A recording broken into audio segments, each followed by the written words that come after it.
વિદ્યાર્થી મિત્રો, ધોરણ 12 MCQ પ્રકરણ 2 એના MCQની વાત કરીએ તો પહેલો MCQ છે ત્રણ સાઇન ઇન્વર્સ 1/3 બરાબર ખાલી જગ્યા. તો આપણી રકમ છે સાઇન 3 સાઇન ઇન્વર્સ 1/3. તો અહીંયા આગળ હું સાઇન ઇન્વર્સ 1/3 બરાબર થીટા લઉં છું.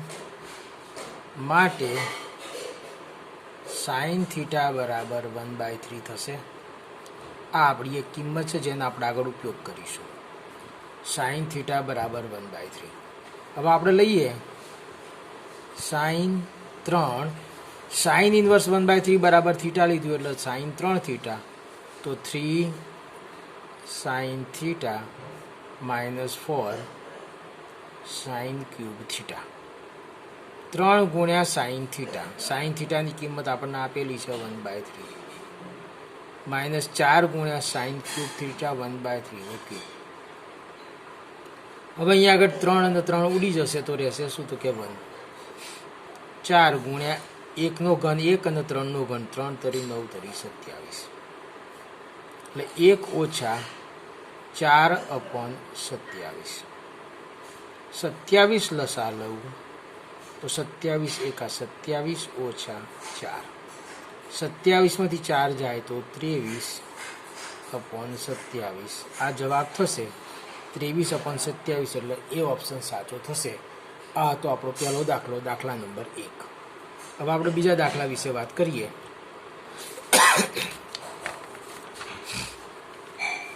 સેકન્ડ નંબરનો question.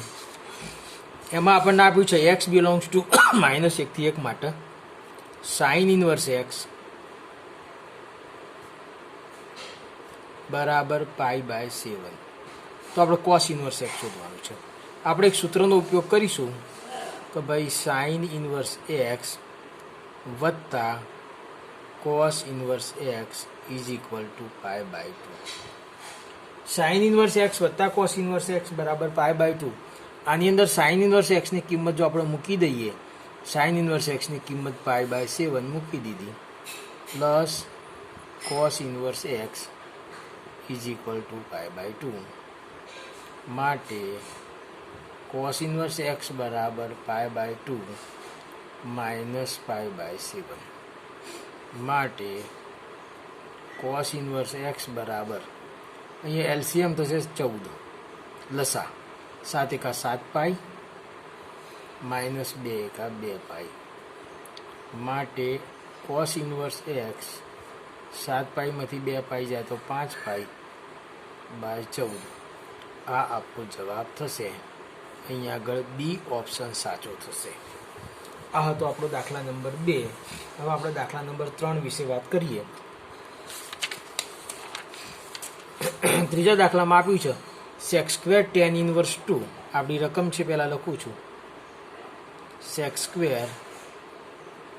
tan inverse 2 plus cosec² cot inverse 3. તો sec² છે એનું 1 + tan² કરી દઈએ છીએ. 1 + tan² into tan inverse 2. cosec² નું 1 + cot² કરી દઈએ છીએ. cot² into cot inverse 3. તો 1 + tan ઇન્વર્સ અને tan કેન્સલ થશે તો tan² 2 નો વર્ગ થઈ જશે. tan ઇન્વર્સ tan કેન્સલ એટલે 2 નો વર્ગ, પ્લસ 1 + cot ઇન્વર્સ અને cot કેન્સલ એટલે 3 નો વર્ગ. તો 1 + 2 નો વર્ગ 4, 1 + 3 નો વર્ગ 9. 9 ને 1 10 ને 5 15. આ આપણો જવાબ થશે. તો આ હતો દાખલા નંબર 3. હવે આપણે દાખલા નંબર 4 વિશે વાત કરીશું. ચોથો દાખલો. હવે ચોથા દાખલાની વાત કરું તો કોસ ઇન્વર્સ cos 7π/6. હવે આપણે જાણીએ છીએ કે કોસ ઇન્વર્સ વિધેયના પ્રદેશ વિશે વાત કરીએ તો એ આરથી ઘટાડીને 0 થી π કરેલો હતો. 0 થી પાઈની અંદરની થીટા હોવો જોઈએ. અહીં 7π/6 છે એ પાઈ કરતાં મોટો છે તો આપણે પહેલાં આને પાઈથી નાનો કરવો પડે. તો આપણે કરીશું શું, તો કે ભાઈ cos inverse into cos pi plus pi by 6. તો શું થશે જુઓ, 6 એકા 6 ને 1 7 પાઈ થઈ ગયા ને રહે. તો હવે આપણે આનું થોડું સિમ્પ્લિફાઈડ કરીએ તો કોસ ઇન્વર્સ કોસ પાઈ વત્તા થીટા, પાઈ વત્તા થીટા એટલે ત્રીજું ચરણ થવાનું. વિધેય તો કોસનું કોસ જ રહે, કોસ પાઈ બાય 6, પણ ત્રીજા ચરણના લીધે ચિહ્ન ઋણ આવે. કોસ ઇન્વર્સ માઇનસ એક્સ આપણે આવું સૂત્ર હતું, cos inverse minus x is equal to pi minus cos inverse x. હવે અહીં સૂત્ર એપ્લાય કરીએ તો અહીંયા pi minus cos inverse x એટલે કોસ પાઈ બાય 6 થઈ ગયું. કોસ ઇન્વર્સ માઇનસ એક્સ, આને એક્સ લઈ લો તો pi minus cos inverse x, એક્સની જગ્યાએની કિંમત મૂકી દીધી. કોસ ઇન્વર્સનો કોસ કેન્સલ થાય તો પાઈ માઇનસ પાઈ બાય 6. 6 લસા થશે તો 6 એકા 6 માઇનસ પાઈ, તો થઈ ગયું શું, તો કે ભાઈ 5 પાઈ બાય 6 થશે. એટલે અહીંયા આગળ આ દાખલાનો જવાબ થશે 5 પાઈ બાય 6. હવે આગળના દાખલાની વાત કરીએ તો કોસ ઇન્વર્સ વિધેયનો પ્રદેશ ગણ શું થાય, તો કોસ ઇન્વર્સ કોઈ પણ કોસ ઇન્વર્સનો સાઇન ઇન્વર્સ બંનેના પ્રદેશ ગણ છે -1 થી 1. બરાબર છે. તો આ હતો આપણો 5મો પ્રશ્ન. એમાં કંઈ બીજું વિચારવાનું રહેતું નથી. હવે આપણે પ્રશ્ન નંબર 6 વિશે વાત કરું તો અહીંયા આગળ ટેન ઇન્વર્સ વિધેયનો વિસ્તાર શું થાય, તો ટેન ઇન્વર્સ વિધેયના વિસ્તારની વાત આપણે થયેલી છે. -π/2 થી π/2 થશે ટેન ઇન્વર્સ વિધેયનો વિસ્તાર, -π/2 થી π/2. એટલે એ પણ તમે સરળતાથી સમજી શકો એમ છો. હવે અહીંયા આગળ વાત કરીએ તો જુઓ, કોસ ઇન્વર્સ કોસ -π/3. કોસ યુગ્મ વિધેય છે એટલે કોસ માઇનસ થીટા બરાબર કોસ થીટા થાય. તો અહીંયા આગળ કોસ માઇનસ થીટા એટલે કોસ થીટા થઈ જાય એટલે કોસ π/3 થઈ જાય, અને કોસ ઇન્વર્સ અને કોસ કેન્સલ થઈ જાય એટલે આ મળશે π/3. તો આ હતો આપણો 7મો દાખલો, જેનો જવાબ મળ્યો આપણને π/3. હવે 8મા દાખલાની વાત કરીએ, સાઇન ઇન્વર્સ કોસ π/6.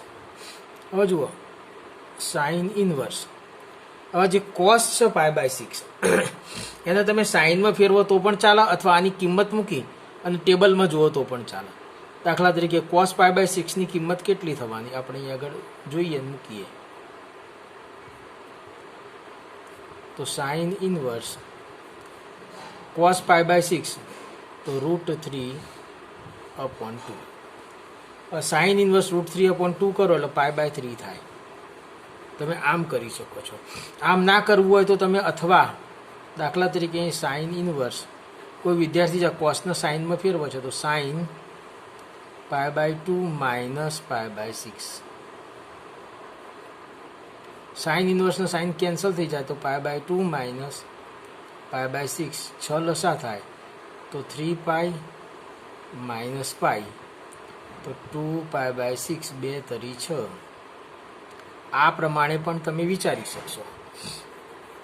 હવે આગળના દાખલાની વાત કરીએ, સાઇન ઇન્વર્સ સાઇન 5π/6. હવે સાઇન વિધેયનો જો તમે પ્રદેશગણ જોવા જાઓ તો -π/2 થી π/2 થાય. એટલે આ જે 5π/3 છે એ π/2 થી -π/2 ની વચ્ચે નથી આવતું, એટલે આપણે પહેલાં તો એને એ રીતે ફેરવવું પડે.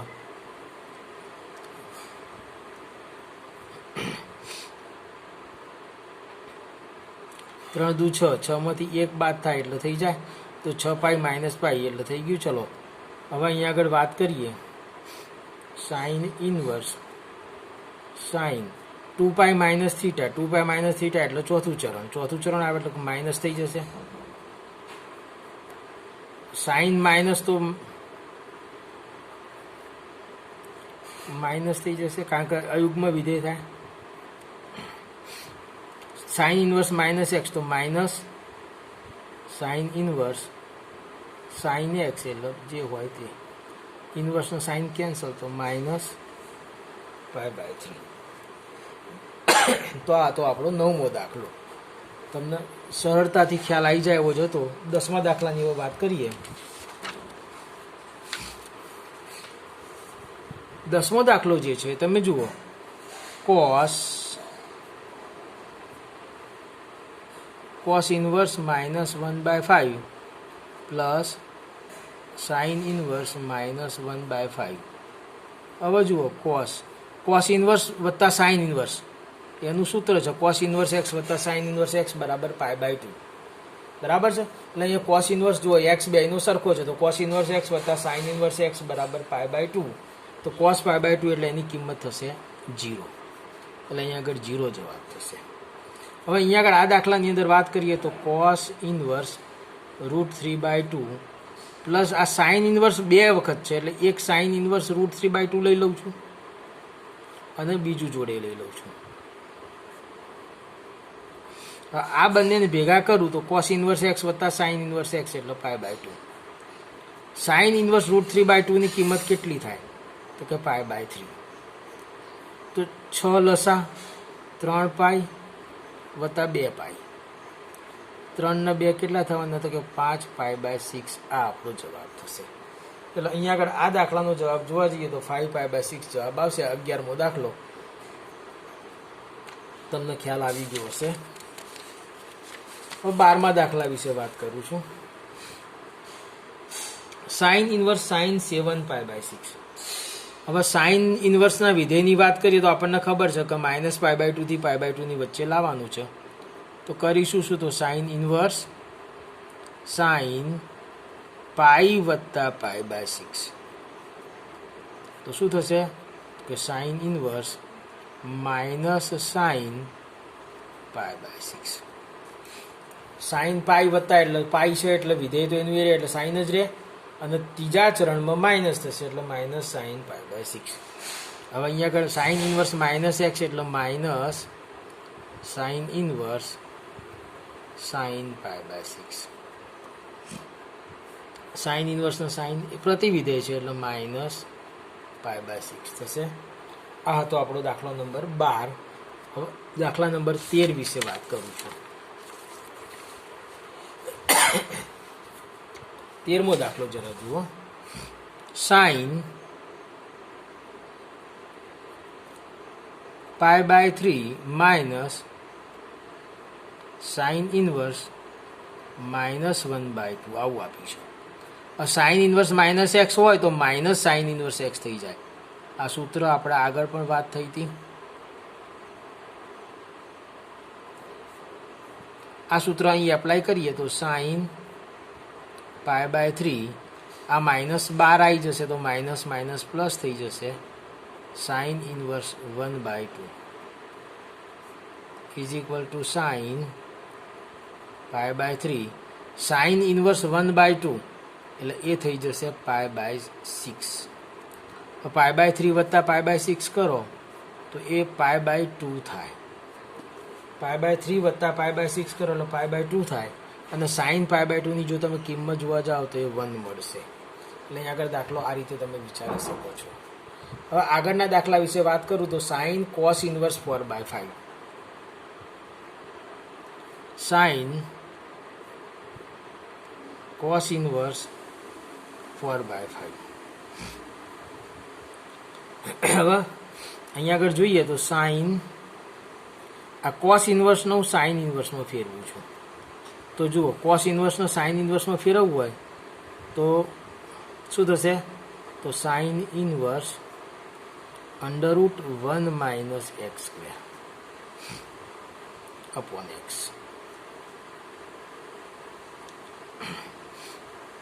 એટલે અહીંયા આગળ તમે જોવા જાઓ તો આ જે છે એનું સિમ્પ્લિફિકેશન કરવા જશો તો √1 ટૂંકમાં તમે કાટકોણ ત્રિકોણ હોય cos ઇન્વર્સ, દાખલા તરીકે આ થીટા છે તો cos એટલે પાસેની બાજુ ભાગ્યા કર્ણ, તો સામેની બાજુ 3 થવાની. હવે આનો સાઇન ઇન્વર્સ સામેની બાજુ ભાગ્યા કર્ણ એટલે 3/5 આવવાનું. અને તમે એક્સની કિંમત મૂકશો અને સાદુરૂપ આપશો ને તો પણ એટલું જ થશે. ચલો હવે અહીંયા આગળ સાઇન ઇન્વર્સનો સાઇન કેન્સલ થશે તો 3/5 જવાબ થઈ જશે. હવે આગળના દાખલા વિશે વાત કરું. cos tan ઇન્વર્સ 4/5.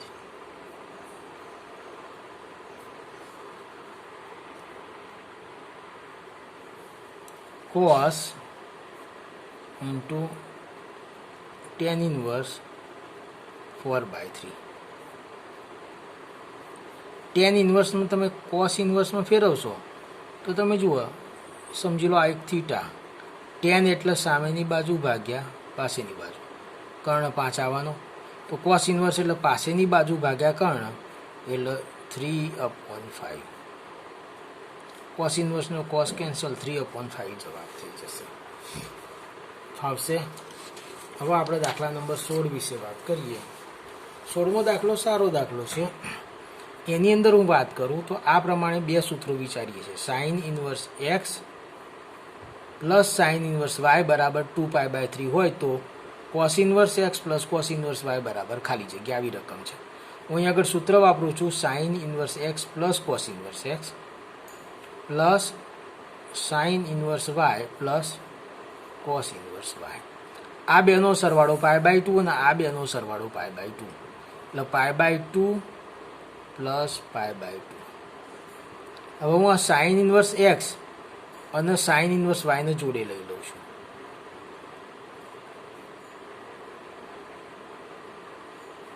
અને આ જે કોસ ઇનવર્સ એક્સ અને આ કોસ ઇનવર્સ વાયને પણ જોડે લઈ લઉં છું. અને આ થશે પાઈ. હવે આની કિંમત આપણને આપેલી છે 2π/3 plus cos inverse x plus cos inverse y માટે cos inverse x plus cos inverse y is equal to pi minus 2π/3. 3 લસા લેશો તો 3 એકા 3 પાઈ માઇનસ 2π. 3 પાઈમાંથી 2 પાઈ જાય તો π/3 એટલે બી જવાબ થશે. ખ્યાલ આવ્યો હશે? હવે 17મા દાખલા વિશે વાત કરું છું. કોસ 2 સાઇન ઇનવર્સ એક્સ બરાબર 1/9. હવે હું અહીંયા આગળ સાઇન ઇનવર્સ એક્સ બરાબર થીટા લઈ લઉં છું. કોસ 2 સાઇન ઇનવર્સ એક્સ બરાબર 1/9 તો સાઇન ઇનવર્સ એક્સ બરાબર થીટા ધારી લઈએ તો એક્સ બરાબર શું થશે તો કે સાઇન થીટા. એક્સ બરાબર આપણને મળશે સાઇન થીટા. તો હવે આપણે અહીંયા આગળ રકમ છે એનું વિચારીએ તો cos 2 theta is equal two 1/9. Cos 2 થીટાનું સૂત્ર વિચારો તો 1 minus 2 sine square theta.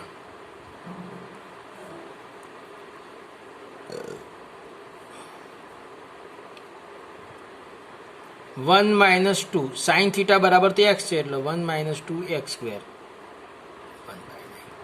2x² પેલી બાજુ લઈ જાઓ અને પહેલાં લખો અને નાના બદલાઈ દો તો 1 માઇનસ 1/9 માટે 2x² બરાબર 9 એકા 9, 9માંથી 1 ગયા તો 8/9 માટે x² બરાબર 8/9 ઇન્ટુ 2 બગડો નીચે જતો હશે 2 ચોક 8 માટે x² બરાબર 4/9 માટે x બરાબર પ્લસ ઓર માઇનસ 2/3. અહીં -2/3 આપેલ નથી. જુઓ વિકલ્પમાં ક્યાંય -2/3 નહીં આપ્યું માટે આપણે x બરાબર 2/3 પ્લસ લેવાનું રહેશે.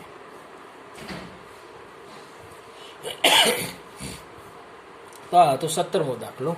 હવે 18મો દાખલો આપણે જોઈએ. સેક ઇન્ટુ ટેન ઇનવર્સ બી પ્લસ એ અપોન બી માઇનસ એ ઓછા ટેન ઇનવર્સ બી અપોન એ. તો સેક ઇન્ટુ ટેન ઇનવર્સ આ બધા પદોને બી વડે ભાગી દો તો 1 પ્લસ એ અપોન બી નીચે 1 માઇનસ એ અપોન બી ઓછા ટેન ઇનવર્સ એ અપોન બી. और ટેન ઇનવર્સ આ જે 1 છે એ ટેન આલ્ફા લઈ લઈએ છીએ અને આને tan inverse x plus y upon 1 minus x into Y.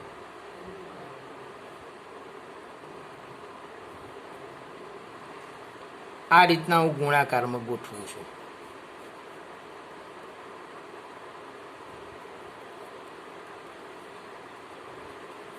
તો tan inverse x plus y upon 1 minus x y, તો એ થઈ જશે tan inverse x plus tan inverse y. પાછળ તો જે હતું એ મૂકી દેવાનું. તો આ બે તો કેન્સલ. ટેન ઇન્વર્સ 1ની કિંમત આપણને ખબર છે અને સેક π/4 એટલે √2 થશે. તો આ હતો આપણો દાખલા નંબર 18.